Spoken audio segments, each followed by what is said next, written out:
Today on episode number 625 of the Teaching in Higher Ed podcast, Teaching Solidarity with Malini Schueller.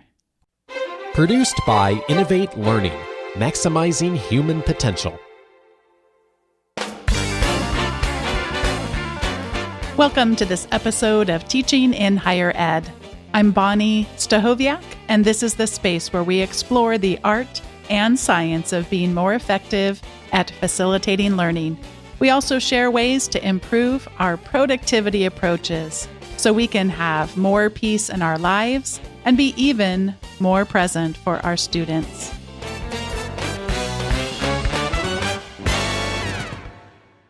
In today's episode, I'm joined by Malini Johar Schueller, professor of English at the University of Florida and author of Teaching Solidarity.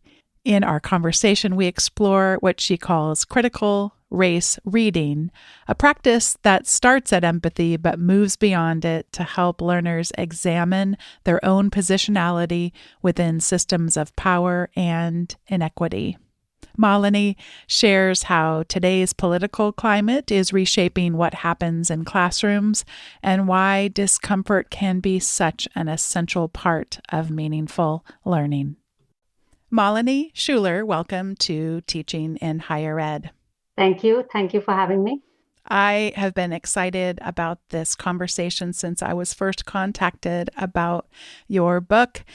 And so much of what I know we'll be talking about is helping us make some distinctions. And a very important distinction before we start speaking more specifically about the approaches that you recommend is around critical race reading. And maybe we even start, you decide, do we start with critical race theory or do we start with critical race reading? But for either term that you choose, could you offer some reflections on both what it is, but also what it is not, because there's so much confusion out there. Okay. Would you like me to start with critical race theory first? Or? Sure, that sounds great. Okay, because my term critical race reading obviously riffs off of critical race theory. The main argument was that racism is a permanent structural feature of American society. And that law alone cannot deal with, law as now we have it, cannot deal with racism because racism is also part of law, right?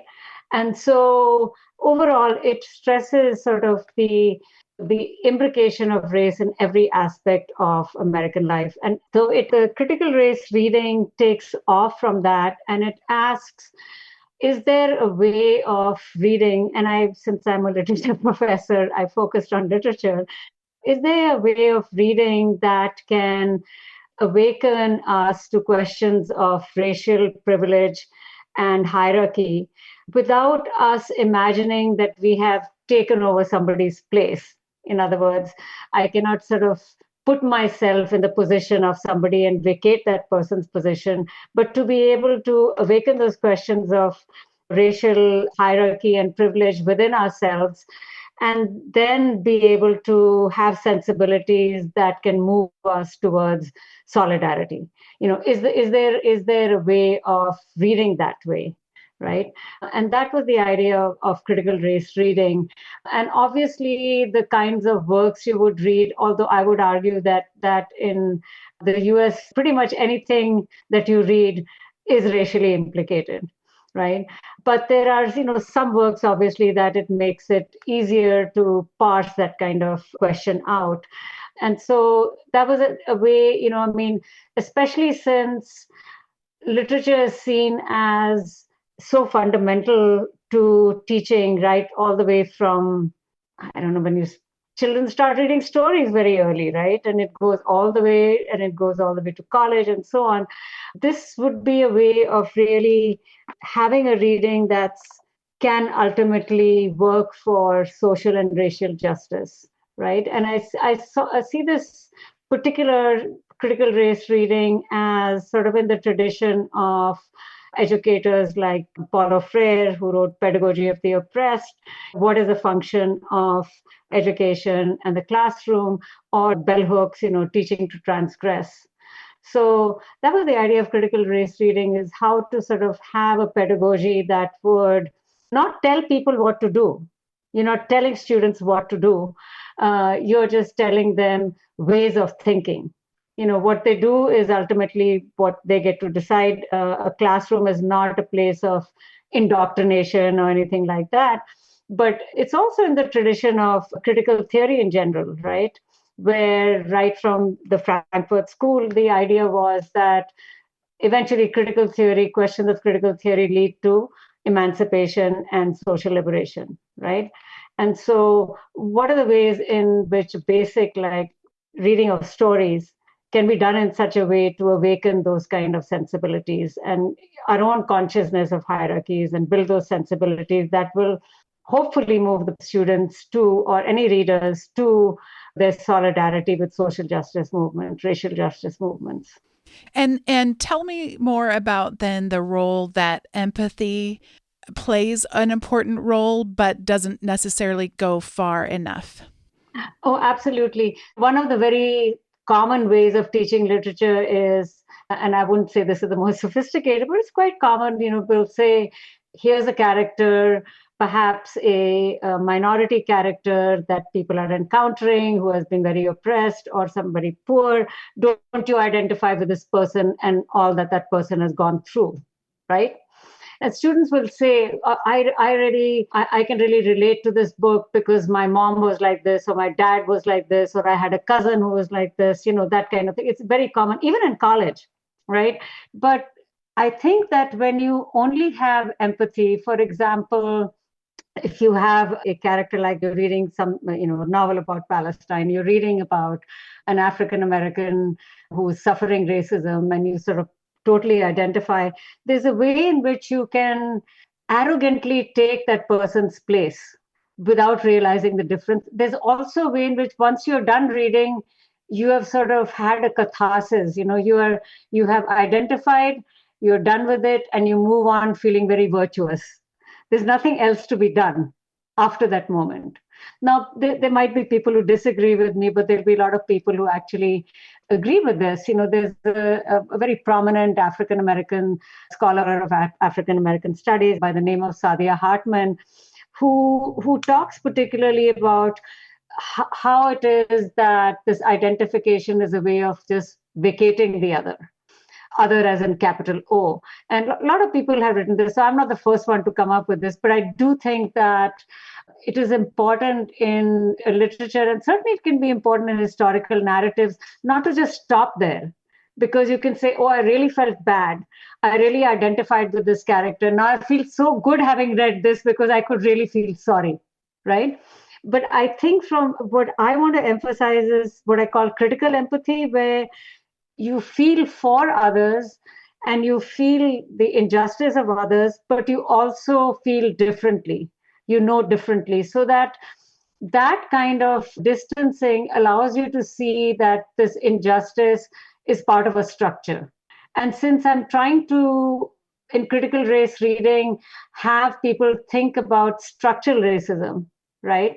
It's important to have that distance so that you can actually then have the kind of sensibilities which say, hey, I'm not exactly this person, I'm different, and I can recognize what are the structures that were oppressing this person, and which I'm also a part.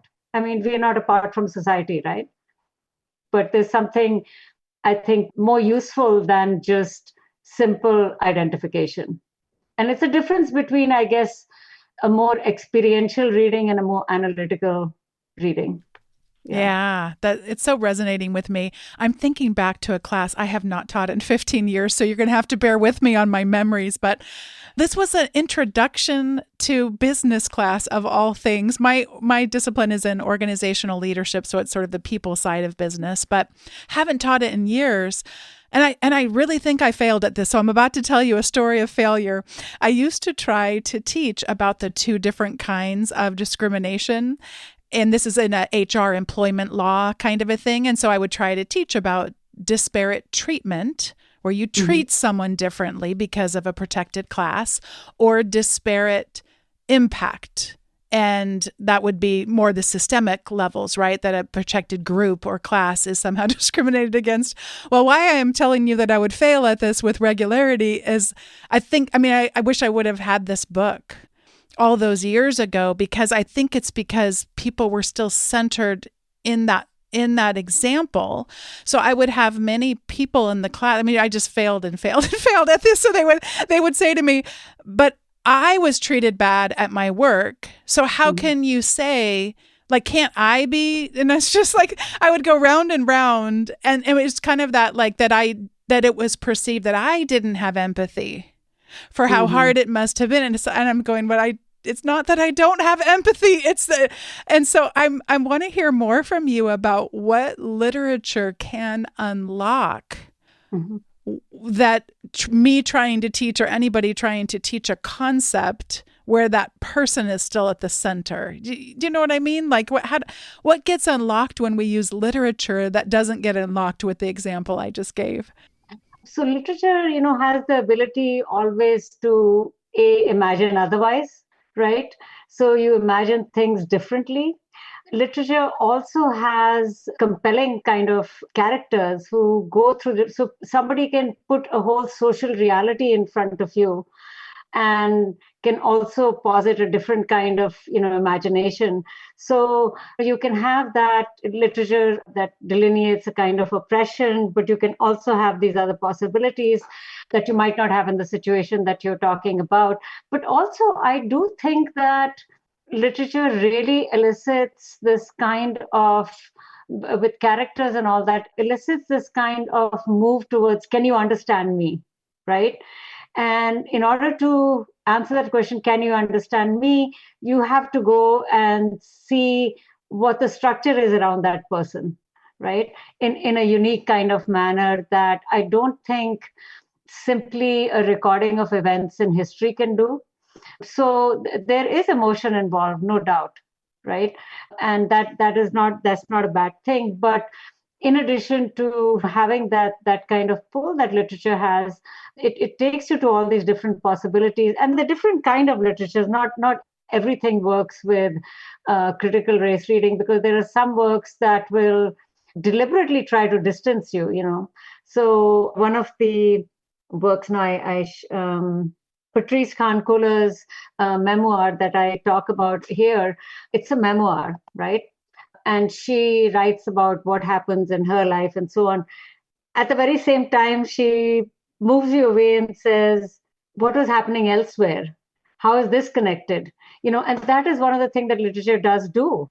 And your critical race reading moves you not just from the moments where you're connecting with, say, a protagonist, but to the other moments that it is connecting you with, So I think of, you can think of different kinds of examples, but if you think about works in which there's a central character and then you have the colonial background, if you're just going to work with something like empathy, you're just going to work with that character and not be able to see that colonial background, for instance.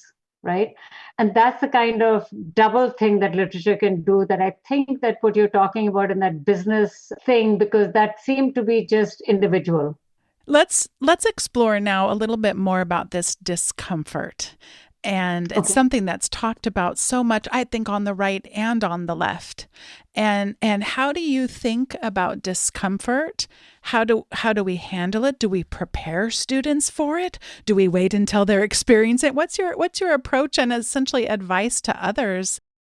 That is actually what I was going to talk about before we started talking about empathy. One thing I noticed in all these bills that they had, including the 2020 bill that Trump had, which was combating race and sex stereotyping, such a cynical title.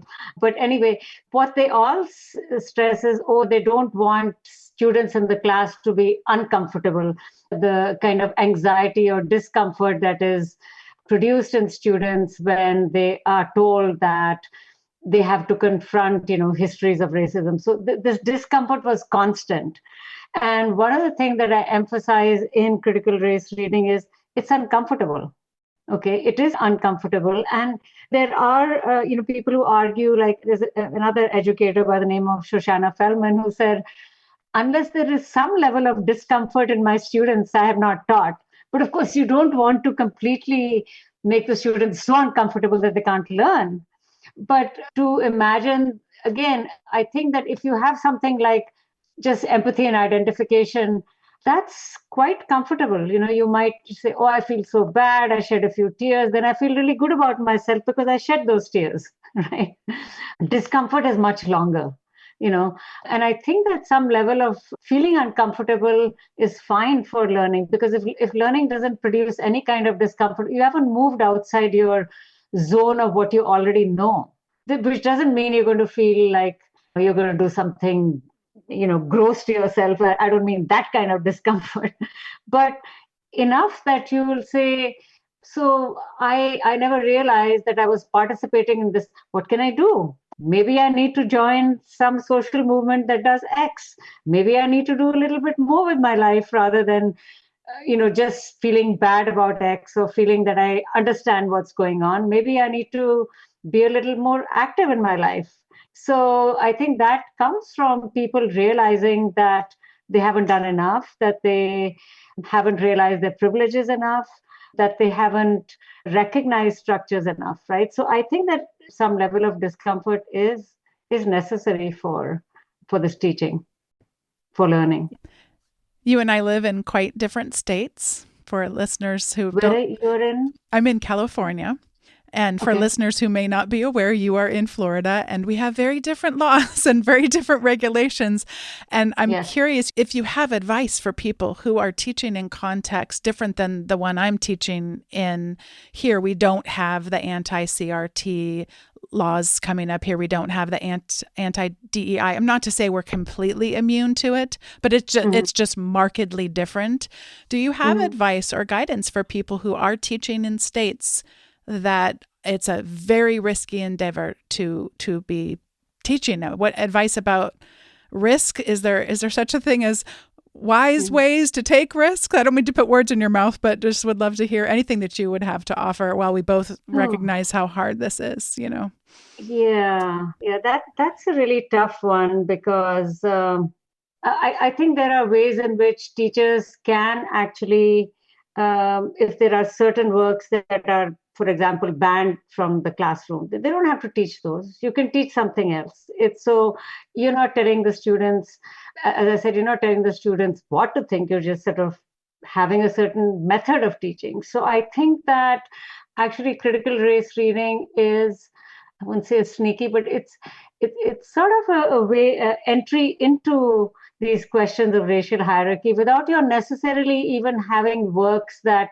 the right considers so provocative that they don't want them taught in the classroom. So I think that to focus on ways of teaching that would be really useful when they're teaching any of these. And as I said, I think that almost anything that you teach in the US is implicated in race, to see the way that they can teach and build these kinds of sensibilities. The other thing is that you can have educators, people in the classroom who don't have to say, this is what I'm trying to do, right?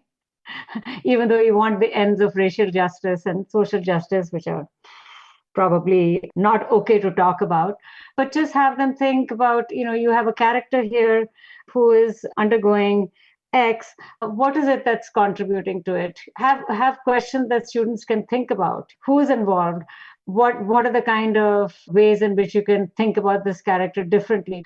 Do you think you can exactly be this character? Why not? Those are the kinds of things that I don't think are going to get people in trouble. What could get people in trouble are very explicit kind of, right, how this, I feel like this as a white person. You don't have to do stuff like that, So there are ways of teaching that you can do. But then there might be, I don't know, the teachers whose syllabi gets looked at and so on. But I think they can still teach and emphasize the way in which they teach, right? And that, I think, is the power that we have, unless somebody is going to now put cameras in the classroom or whatever, and then completely misinterpret what you're doing, Yeah, I can see that you are smiling as in not happy, but smiling as in a little sarcastic because we, of course, know cameras are in the classroom every day with the cell phones coming out and how quickly things can be taken out of context. But what I'm hearing, I'm at a loss for the right vocabulary word here, but savvy is the best word I'm coming up with, and I'm not sure it quite is capturing all the wisdom that you're offering to us, but really just thinking about how to do it in a smart way, in a wise way, still living up to your values. The other thing I would have to add is that there is a way, and I don't mean to at all disparage people who are younger than me, who have families to feed and so on, and are worried about their jobs.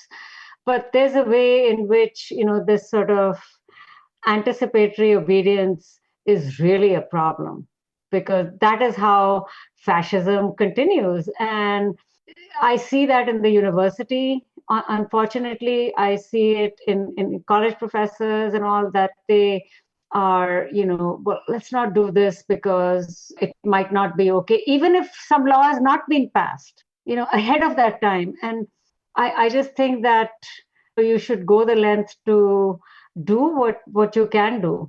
But again, I cannot speak for people who are vulnerable, but I think there are to just talk about ways of reading and so on, that I don't think that people can really get you for that. Thank you so much. Yeah, thank you for sharing that. This is the time in the show where we each get to share our recommendations. And my recommendation mostly I'm taking a shift here, as listeners are used to with me, to a different topic, but some of the themes are somewhat related. So it's a website, which I've shared from this website before. The website has a very hokey name. It's called pudding.cool. It's a very weird name. What? Pudding, like pudding, the dessert that you eat, pudding.cool.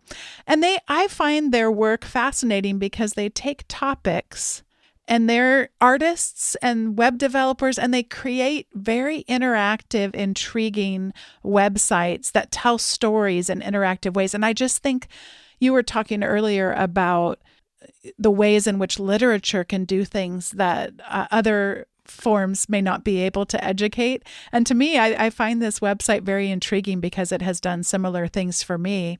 And this is but I also, when I recommended it before, I didn't recommend the whole website because I wanted to dole it out in tiny pieces. So today's tiny piece is a site that they have, a page that they have on IVF. And I have not mentioned this, many times on the show, but a couple of times in 12 years, I've mentioned that we had infertility many years in our family. And it's a story about, it looks at it from two different ways. It looks at it from the woman having the baby and some of the experiences that she has on a timeline. And then they show it from what eventually, of course, becomes a baby. And I find that you were talking about earlier about empathy and things like that, and how I love the idea of stories. And of course, much of literature is this way too, where you might read different chapters from different characters' point of view. But I don't see that done with websites quite as much. And it was just graphically very beautifully done. I found it creating empathy and more educating us about the science of how this works and how cells come together and multiply. It was just like a very interesting look. It got me instantly curious the way that so many of their pieces do. So I encourage people to go check that out and have a look. And once you're there, I do need to warn you, because if you go over there and look at this page, you are going to want to look at other pages, because they've done a lot of really fascinating things. So that's my recommendation. And now I'm going to pass it over to you for whatever you'd like to recommend. Well, if I'm talking to a lot of educators, if they haven't already seen it, I would recommend pick up the classic Pedagogy of the Oppressed and make that a way of thinking about the classroom, because that's so important. That would be a major thing that I would recommend.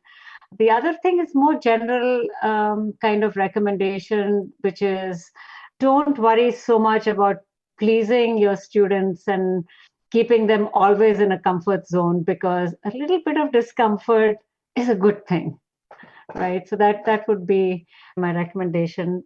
Do you have any thoughts of what are some symbols or signs, symptoms, I guess that's the word I'm looking for. What are some symptoms that you think about where you go, yep, this is it. This is discomfort that leads to learning. What are the symptoms that you start to notice when it's coming? I mean, you have students talk about it. I mean, all the time you'll have students who'll say, I just never thought about this before. So you have students talk about that. And then one student talks about it and you see the others also really be affected. Of course, there are some who don't like that. There are students who don't like it, who will either drop a class or be angry throughout because they don't like what they've been challenged with. And I will often tell them that, look, what we're talking about when we talk in terms of race, we're not talking about being white as in just a personal kind of thing. We're talking about a structure, right? But you see that with students when they start to then realize that, and then they start going to different parts of the text you're reading and say, I didn't notice this before, I didn't notice that before, but now I'm kind of seeing it. Yeah. And that's really interesting. And students who stay in touch with you way after the class is over, or they've joined a social movement after and said, I've been thinking about this for when BLM happened, I really thought about our class. And that's, you see those kind of things. Sometimes the students realize in the classroom, sometimes it's a little bit later, it comes back to them. You've mentioned a few books during our conversation, but I want to encourage listeners to pick up Teaching Solidarity. And there's essentially a syllabus in there for us with lots more of ideas for reading. And I found myself, you would have laughed if you would have seen me highlight. At some point, I highlight so much that the highlighter no longer serves its purpose. But yeah, I do that too. I'm a bad highlighter. Yeah. It's very funny. Well, I so appreciate this conversation. I'm so glad to have learned about your work and to get to have this conversation with you today. It's an honor, and I'm excited to have gotten to meet you. Thank you. Thanks once again to Malini Schueller for joining me on today's episode. Today's episode was produced by me, Bonnie Stachowiak. It was edited by the ever-talented Andrew Croker. If you've been listening for a while and haven't signed up for the weekly email, I encourage you to head over to teachinginhighered.com/subscribe. You'll receive the most recent episodes, show notes, and also some resources and other materials that go above and beyond those show notes. Thank you so much for listening, and I'll see you next time on Teaching in Higher Ed.